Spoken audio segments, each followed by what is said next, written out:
আপনারা দেখেছেন যে ক্যাম্পাসগুলোকে অস্থিতিশীল করার প্রচেষ্টা চালানো হচ্ছে। আমরা বলবো একটি গণতান্ত্রিক ক্যাম্পাসের জন্য আমরা আজীবন যুদ্ধ করেছিলাম, ভবিষ্যতে আমাদের লড়াইটা থাকবে।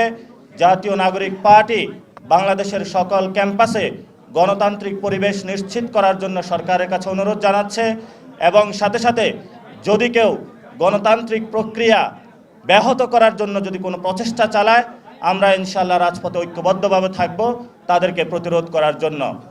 দ্বিতীয়ত যে বিষয়টি, সরকার জ্বালানি সংকট থেকে শুরু করে অনেকগুলো বিষয় বাংলাদেশের মানুষের সাথে লুকোচুরি খেলছে। আমরা সরকারকে অনুরোধ জানাবো, দেশের প্রয়োজনে যেই কোনো কাজে বাংলাদেশের মানুষকে আমরা সার্ভ করতে প্রস্তুত আছি, কিন্তু সরকারকে খোলাসা করে বলতে হবে কেন লোডশেডিং হচ্ছে। জ্বালানি সরকার বলছে যে জ্বালানি আছে, কিন্তু আমরা পেট্রোল পাম্পে গিয়ে জ্বালানি পাচ্ছি না। তাহলে সমস্যাটা কোথায়? যদি সরকার মনে করে যে এখানে সিন্ডিকেট আছে নিয়ন্ত্রণের বাইরে, তাহলে সরকার যদি সিন্ডিকেট নিয়ন্ত্রণ করতে না পারে, দেশবাসীকে ঐক্যবদ্ধভাবে আহ্বান জানাক, তাহলে আমরা গিয়ে সিন্ডিকেট নিয়ন্ত্রণ করব। আমরা আশা করি যে সরকার জনগণের সামনে এই বিষয়গুলো খোলাসা করবে, যাতে জনগণ দেশের এই ক্রান্তিকাল মুহূর্তে, এটা শুধু বাংলাদেশ না, বৈশ্বিক ব্যবস্থা একটি পরিস্থিতির মধ্যে দিয়ে যাচ্ছে যে ইমার্জেন্সি ক্রাইসিসগুলো, জ্বালানি সংকট রয়েছে, ইনশাআল্লাহ আমরা আশা করি ঐক্যবদ্ধভাবে মোকাবেলা করতে পারবো।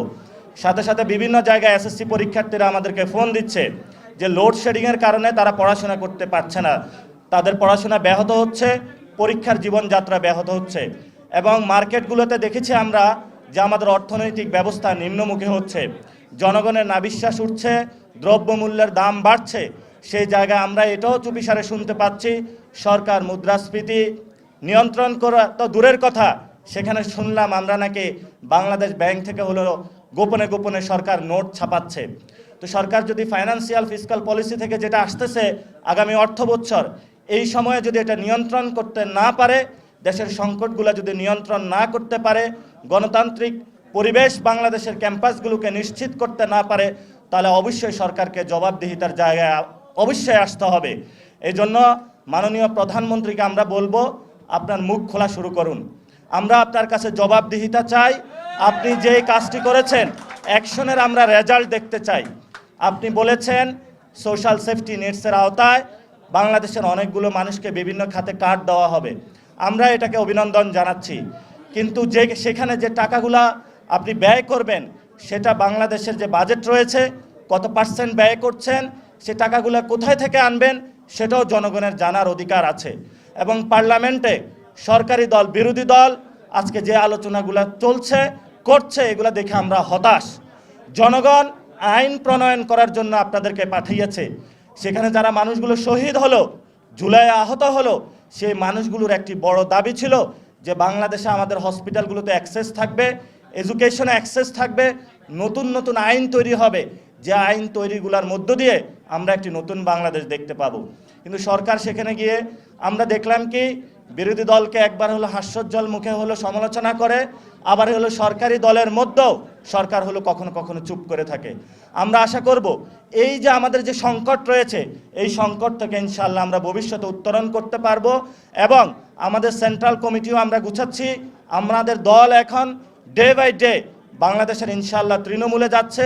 আমরা আমাদের ফরেন ডেলিগেশনগুলো ঠিক করতেছি, যাতে ইন্টারন্যাশনাল এরিনা থেকে শুরু করে যত ক্রাইসিসগুলো রয়েছে, আমাদের গণতান্ত্রিক প্রক্রিয়ার উত্তরণের ক্ষেত্রে আমরা যাতে ঐক্যবদ্ধভাবে জাতীয় নাগরিক পার্টির নেতৃত্বে নিশ্চিত করতে পারি, সেই ব্যবস্থায় ইনশাআল্লাহ আমরা বাংলাদেশের মানুষকে ফেরত দেব। এখানে আমরা দেখেছিলাম বাংলাদেশে বেগম খালেদা জিয়া গণতন্ত্রের জন্য লড়াই করেছিলেন এবং সেই লড়াইয়ের জন্য উনি জীবন পর্যন্ত দিয়ে গিয়েছিলেন।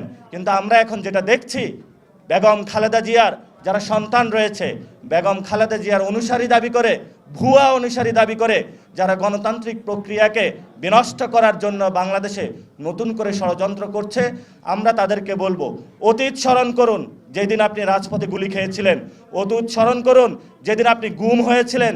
আশা করি আপনাদের বোধোদয় হবে। সে আহ্বান আপনাদের কাছে রেখে আজকে যারা যোগ দিয়েছে, ঐক্যবদ্ধভাবে ইনশাআল্লাহ আমরা বাংলাদেশ গঠন করব, এই প্রত্যয় ব্যক্ত করে আমি আমার কথা শেষ করছি। লড়াইয়ে দেখা হবে। ইনকিলাব জিন্দাবাদ। সবাই ভালো থাকবেন। আসসালামু আলাইকুম।